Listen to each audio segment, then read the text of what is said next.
Ambassador Jinho stepped into the massive crystal chamber of Kepler 442 station. The room sparkled like the inside of a diamond, but he felt no beauty in it today. His heart pounded as 12 holographic figures materialized in the center of the room. These were the representatives of the Galactic Council, the oldest and most powerful civilizations in the galaxy. The human diplomat straightened his uniform and tried to look calm. Behind a professional mask, fear crawled up his spine like ice. He had been expecting this meeting for weeks, but knowing it was coming didn't make it any easier. The first figure to speak was tall and thin, made of what looked like living metal. This was a Vorthan, one of the Council's founding members. When it spoke, its voice echoed to the chamber like thunder. "Humans of Earth," the Vorthan began, "you have broken the ancient laws of expansion. Your species has grown too fast, claimed too many worlds. This threatens the peace we have kept for 10,000 years. Jinho kept his face neutral, but inside his mind raced. Humanity had been exploring space for only 3 centuries. They had established colonies on 47 worlds, small settlements compared to the vast empires of the Council members. But apparently, even this was too much. A second figure stepped forward, this one made of shifting crystalline formations that caught the light like a prism. The Zephyrian's voice sounded like wind chimes in a storm. "Your people ignore our warnings. You build where you should not build. You take resources that belong to established territories. You act like children playing with fire." Jinho finally spoke, choosing his words carefully. "Honored council members, humanity seeks only to find new homes for our growing population. We have avoided all claimed systems. Our colonies exist only in empty space." The Vorthan's metal face somehow managed to show contempt. "Empty space? You claim systems our people marked for future development 5,000 years, before your species learned to make fire. You spread like a disease, human, like something that cannot be controlled." A third alien appeared, this one looking like a cloud of glowing gas held together by energy fields. The Nethri spoke with a voice like electrical static. "We have watched your kind for 100 of your years. You do not respect the old ways. You do not wait for permission. You do not understand your place in the order of things. This cannot continue." Jinho felt sweat forming on his forehead, despite the chamber's cool temperature. "What exactly are you asking of us?" The Vorthan straightened to its full height, towering over the human ambassador even in holographic form. "We are not asking, human. We are commanding. Your species will withdraw from all systems beyond your birth world of soul. You will close all colonies. You will submit to council oversight for all future expansion. You will accept limits on your technology to prevent further disruption." The words hit Jinho like physical blows. What they were demanding would trap humanity in one star system forever. It would end their dreams of spreading across the galaxy. It would make them prisoners in their own solar system. "And if we refuse?" Jinho asked, though he already knew the answer. The Zephyrian's crystal body flared with bright light. "Then we will make you comply. Our combined fleets number 50,000 vessels. Your entire military has fewer than 1,000. The choice is simple. Submit willingly or be forced to submit." The Nethri added, "You have 1 standard year to complete your withdrawal. After that time, any human presence beyond Sol will be considered an act of war against the Council. We will respond accordingly." Jinho looked around the chamber at the 12 representatives. Some looked bored, as if this was just another routine matter. Others seemed angry, as if humanity's very existence offended them. None showed any hint of mercy or willingness to compromise. "I will carry your message to Earth," Jinho said formally. "See that you do," the Vorthan replied. "And see that your leaders understand the consequences of defiance. We have ended civilizations before. Human, we will do so again if necessary." The holograms flickered and disappeared, leaving Jinho alone in the crystal chamber. His hand shook as he activated his communication device and began encoding the message that would change everything for humanity. 3,000 light years away, Admiral Hygiene received the encrypted transmission in her office aboard the space station orbiting Earth. She was a veteran of the border wars, a tough woman who had fought pirates and raiders for 20 years. But as she read Jinho's report, she felt something she hadn't experienced since her first battle, true fear. Her aide, Commander Tamin, entered the office with a cup of coffee and stopped when he saw her expression. Admiral? Bad news from negotiations. Hai Jin looked up at him, her face grim. Tamin, send a priority alert to all fleet commanders. Full mobilization, effective immediately, and get me a complete count of our available ships. Ma'am, how bad is it? Hai Jin stood and walked to the window, looking out at Earth's blue surface below. Somewhere down there, 8 billion people would go about their normal lives, unaware that the galaxy's oldest powers had just declared their civilization illegal. Bad enough that we're about to find out what humans do when someone tries to put us in a cage, she said quietly. Send the alert, Commander.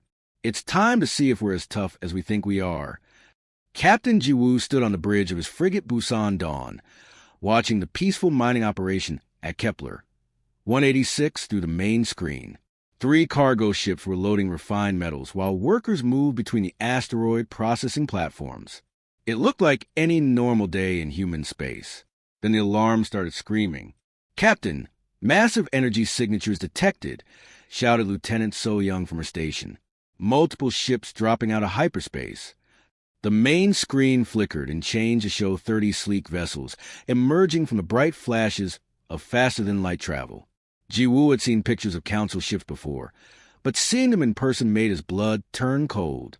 They moved like predators, smooth and deadly, their hulls gleaming with energy shields. All stations battle alert, Jiwoo commanded, his voice steady despite the fear in his chest. Send emergency broadcast to all civilian vessels. Begin immediate evacuation procedures. His small fleet consisted of just 3 frigates, Busan Dawn, Soul Guard, and Taejun Pride. Against 30 Council warships, they had no chance in a straight fight. But Jiwoo had survived 10 years of pirate hunting by fighting fair. The lead Council ship, a massive crystalline vessel that hurt to look at directly, opened communications. The voice that came through the speakers sounded like breaking glass. Human vessels, you are trespassing in space claimed by the Galactic Council.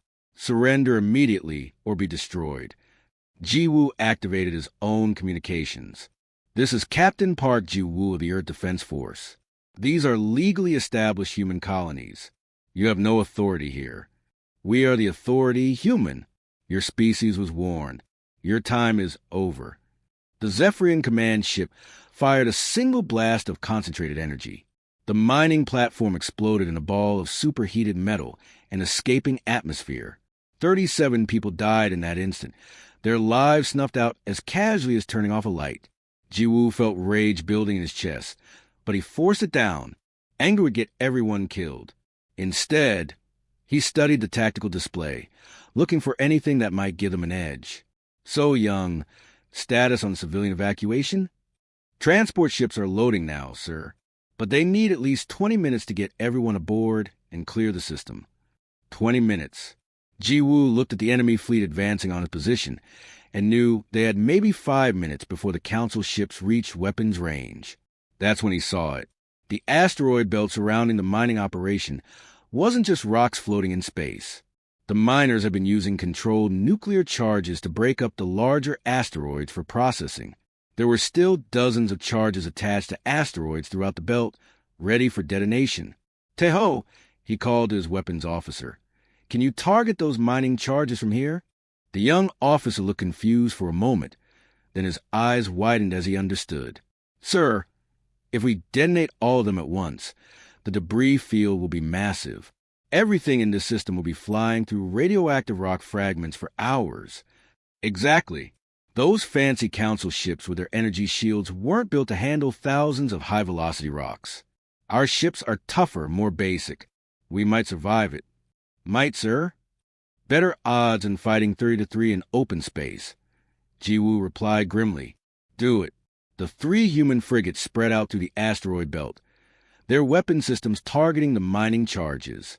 Meanwhile, the Council fleet maintained its elegant formation, advancing with the confidence of predators approaching helpless prey.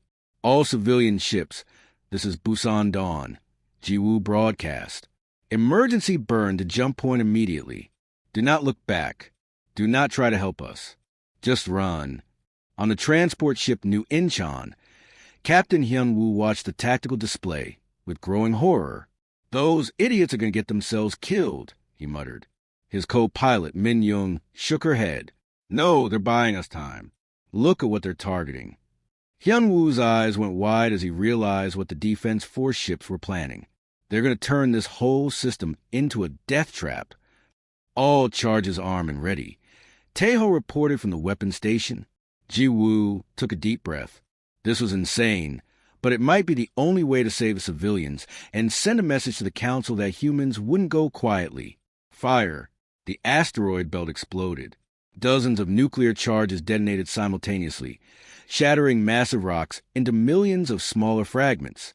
The explosions created an expanding cloud of radioactive debris, moving at tremendous speeds in all directions. The elegant Council formation broke apart as their ships tried to avoid the suddenly lethal environment. Their energy shields, designed to stop energy weapons and small debris, overloaded when faced with thousands of basketball-sized rocks traveling at significant fractions of light speed. 3 Council ships suffered catastrophic damage as their shields failed and debris punctured their hulls.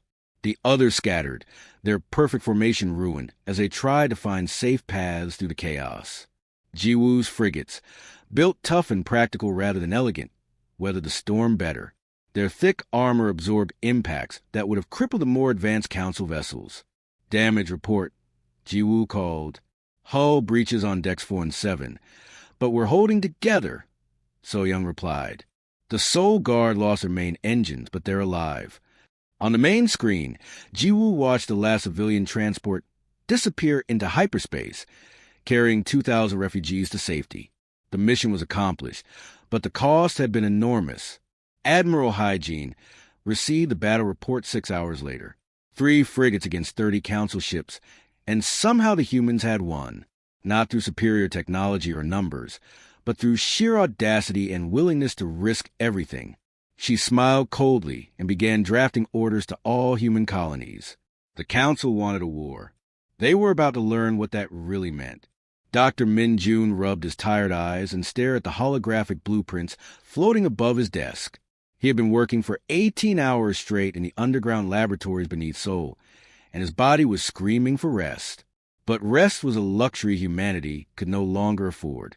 "The fusion drive integration is finally working," said Engineer Eugene, her voice excited despite her own exhaustion. "The test runs show we can reach 80% of light speed with the new design."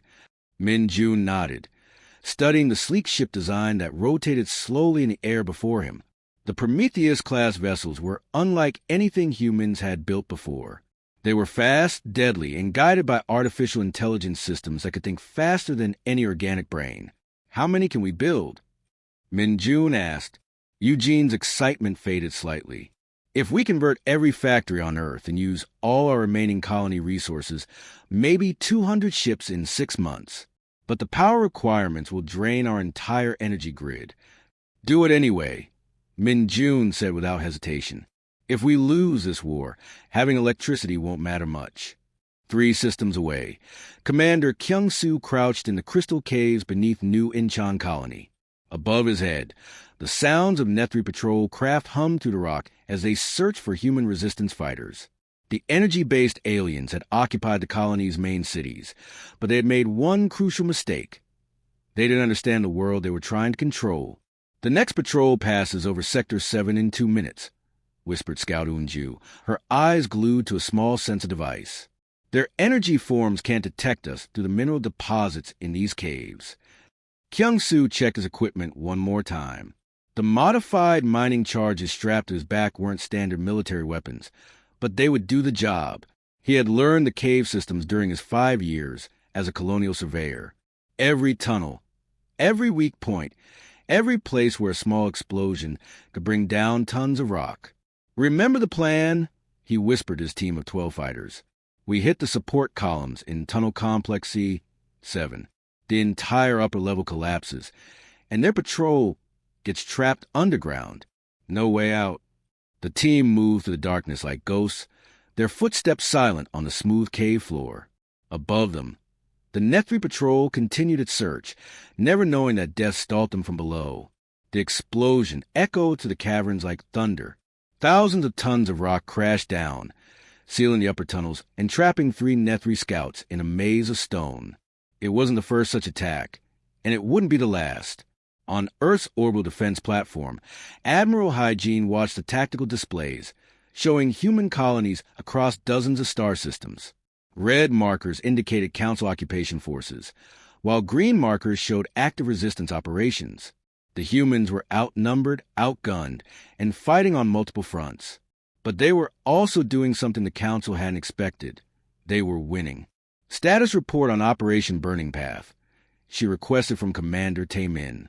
Phase 1 is complete. Admiral. Captain Dong-hyun's task force successfully destroyed the Vorthan shipyards at Kepler, 452. Estimated enemy production capacity reduced by 30%. Hygiene allowed herself a small smile. The Vorthan shipyards had been building warships for 5,000 years. Now they were floating debris, courtesy of 20 human vessels and some very creative tactics. What about the Prometheus ships? First squadron launches in 72 hours. Dr. Min Jun reports all AI systems are functioning within normal parameters. The artificial intelligence controlling the new ships was perhaps humanity's greatest advantage. While Council crews needed time to think, process information, and make decisions, the AI systems could coordinate attacks in microseconds. 20 ships could fight like a single organism, each vessel knowing exactly what the others would do. Sir, we're receiving multiple transmissions, reported Communications Officer Hyung. 7 different Council species are requesting separate negotiations. This was the news Hygiene had been waiting for. The Galactic Council's greatest strength had always been their unity. 12 species working together, presenting a single voice to the galaxy. But cracks were starting to show. What are they saying? Hygiene asked, the Zephyrians want to discuss territorial boundaries. The Methri are offering to mediate between us and the other Council members. The Vorthans are asking for a temporary ceasefire while they reassess the situation. Hygiene laughed, a sound with no humor in it. 6 months ago, they were demanding our complete surrender. Now they want to negotiate. What changed their minds? Tae-min consulted his tactical display. We've destroyed or damaged over 400 of their ships. Admiral, we've disrupted their supply lines across 8 sectors. And our resistance operations have made occupation of human worlds nearly impossible. But most importantly, Hygiene added, we've shown them that we don't fight like civilized species. We fight like humans. The war was far from over, but something fundamental had shifted. The Council had expected humanity to surrender when faced with overwhelming odds. Instead, they had discovered that humans became more dangerous when cornered, not less. On New Incheon, Kyung-soo emerged from the caves to see smoke rising from the collapsed patrol station. His people were still trapped on an occupied world, but they were no longer helpless victims. They were becoming something the Council had never faced before, an enemy that refused to stay defeated. Dr. Min Jun watched the first Prometheus-class ship lift off from Earth's surface, its fusion engines burning like a new star. Soon, 200 such vessels would carry the war directly to the Council's doorstep. The galaxy was about to learn what happened when you tried to cage the species that had split the atom and tamed fusion fire. Admiral Hygiene stood on the bridge of her flagship, the brand-new dreadnought New Soul. Through the massive view screen, she watched the ancient Vorthan shipyards burning like dying stars. The orbital construction platforms that had built warships for 5,000 years were now twisted metal and escaping atmosphere. Target their manufacturing cores. She ordered Captain Dong-hyun. I want nothing left that can build ships. The artificial intelligence controlling her fleet processed the command instantly. Streams of superheated particles lanced out from 40 human vessels, carving through armor that the Vorthans had considered unbreakable. The AI coordinated each shot with perfect precision, hitting critical systems while the organic crews of the enemy ships were still trying to understand what was happening. Admiral, the Vorthan commander is requesting to surrender, reported Communications Officer Hyung. Hygiene's expression didn't change. Tell him he should have thought about surrender before they declared war on humanity. Continue firing. The shipyards exploded in sequence, each detonation sending shock waves through the nearby space. Centuries of engineering knowledge died with those platforms, taking with them the Council's ability to replace their losses quickly. 3 sectors away, infiltration specialist Jaehyun crawled through the maintenance tunnels of Concordia Station, the Council's primary military command center. His small team had spent 2 months reaching this position, traveling as fake trade delegates while learning everything about Council security systems. The tunnels were barely wide enough for a human body, filled with power conduits and data cables that carried information to every Council fleet in the galaxy. If they could plant their special devices here, they could cripple the enemy's ability to coordinate their forces. Plasma conduits are directly above us, whispered team leader Sunmi through their neural communication link. 30 seconds to plant the charges. Jaehyun attached the small device to the main power junction. It looked like a simple explosive, but it was much more dangerous than that. The moment it activated, it would release a computer virus designed to spread to the Council's integrated systems, turning their own technology against them. Charges set, he reported, moving to secondary target. The team crawled deeper into the station's mechanical systems, leaving a trail of digital destruction behind them. When the device is activated, 300 orbital defense platforms would go dark simultaneously, their weapons turning on each other in electronic confusion. On the surface of New Busan Colony, Commander Kyung-soo led his guerrilla fighters through the ruins of what had once been a peaceful farming settlement. The Net-3 occupation force controlled the main settlements, but every day brought new attacks from humans who knew their world better than any invader could. The Energy Patrol will pass the old grain silos in 5 minutes, reported Scout Un-ju. Their sensors can't penetrate the metal storage containers. Kyung-soo checked his modified mining equipment one more time. The Net-3 were powerful, but they had a weakness. Their energy-based bodies were vulnerable to certain types of electromagnetic interference. The humans had learned to build weapons specifically designed to disrupt their molecular cohesion. Remember, hit them fast and disappear, he told his fighters. Make them afraid to patrol alone. The attack lasted less than 30 seconds.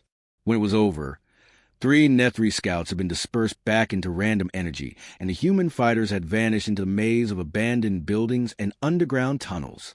Back on Earth, Dr. Min-jun monitored the war from his command center deep beneath Seoul.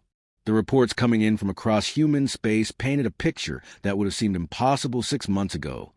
Humanity was winning. Casualty reports from the Vorthen raid. Engineer Eugene announced, her voice subdued. Min-jun read the numbers and felt the familiar pain in his chest. Victory came with a terrible price. 60 ships lost, thousands of brave crews who would never see home again. But their sacrifice had crippled one of the Council's primary industrial centers. Sir, we're receiving priority transmissions from multiple Council species, Eugene continued. The Zephyrians, the Quillen, the Methri, and 4 others. They're all requesting separate peace negotiations. This was what Min-jun had been waiting for. The Galactic Council's greatest strength had always been their unity, 12 ancient civilizations speaking with one voice. But unity was fragile when faced with an enemy that fought without rules or mercy. What are they offering? Min-jun asked. The Zephyrians want to withdraw from all human systems in exchange for a non-aggression pact. The Methri are offering to share advanced medical technology. The Quillen want to establish exclusive trade agreements. Min-jun smiled grimly. Fear made even ancient civilizations flexible. Route all communications to Admiral Hygiene, but tell them we're not negotiating with individual species. If the Council wants peace, they negotiate as one body, or they get war from all of us. On Concordia Station, the explosions began exactly at midnight station time.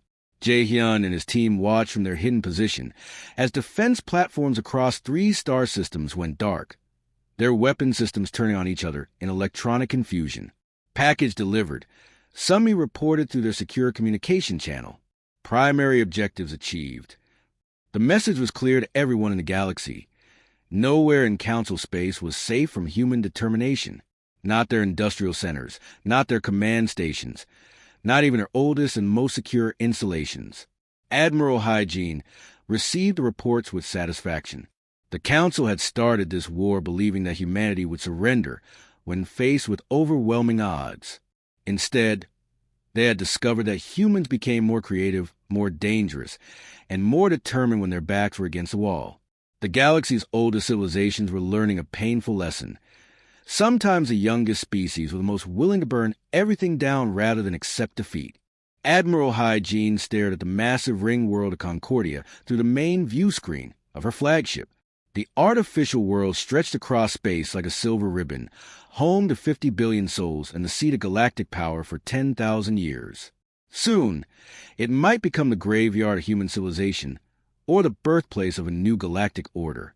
Final fleet count, Captain Donghyun, she requested. 137 ships operational, Admiral. We lost almost 500 vessels getting here, but the Prometheus-class ships are all ready for combat. His voice carried the weight of their losses. So many good people had died to reach this moment. Commander Taemin approached with the latest intelligence reports. The Council's unity is completely broken, Admiral. 6 species have withdrawn their fleets entirely. The Zephyrians are demanding immediate peace talks, and the Vorthans are threatening to surrender separately if we don't negotiate. Hygiene nodded grimly.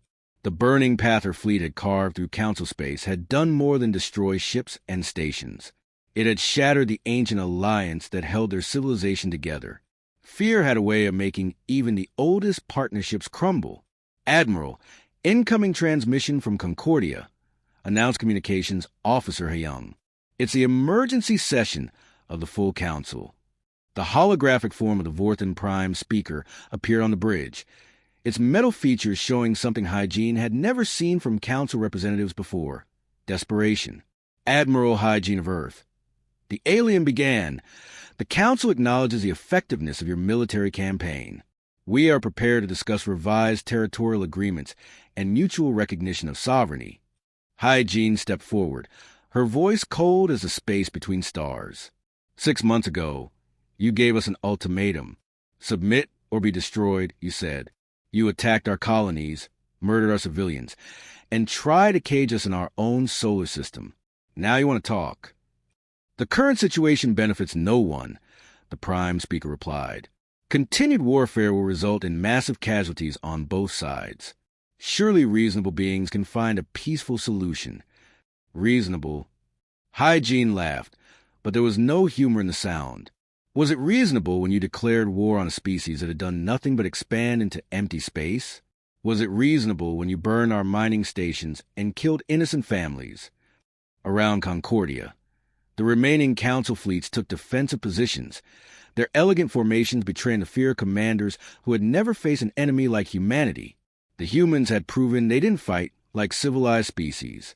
They fought like cornered animals, willing to destroy everything rather than surrender. Dr. Min Jun watched the confrontation from Earth's command center, his hand steady despite the magnitude of the moment. Reports flowed across his screens from across human space. Every colony world, every orbital station, every ship in their fleet was waiting for the outcome of this final confrontation. Sir, we're detecting massive energy buildup from a human fleet, reported Engineer Eugene. They're charging their main weapons. All of them. Min Jun understood what Admiral Hygiene was doing. She was showing the Council the price of their ultimatum. 137 ships, each one capable of devastating entire worlds, all aimed at the heart of galactic civilization.